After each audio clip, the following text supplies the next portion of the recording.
Assignment 6 Set B Q.1 solution. First we will create tables and then we will create triggers.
Explanation. Create a replace trigger T4. This line indicates that a new trigger named T4 should be created or replaced if it already exists.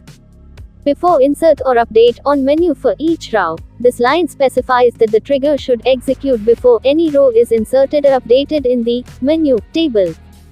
New refers to the values being inserted or updated in the current row. If new price less than equals 0, then this line checks if the value of price in the current row is less than or equal to 0. If it is, then the T4 exception is raised. Raise T4. This line raises the T4 exception if the if condition is true. Exception when T4 then, this line specifies that if the T4 exception is raised, the following code block should be executed. RDBMS underscore output dot put underscore line, price must be greater than 0. This line prints a message to the console indicating that the value of price is not valid. In summary, this trigger is used to validate the price column in the menu table to ensure that it is not less than or equal to 0. If the price is not valid, an exception is raised and a message is printed to the console. This helps ensure that only valid data is inserted or updated in the table.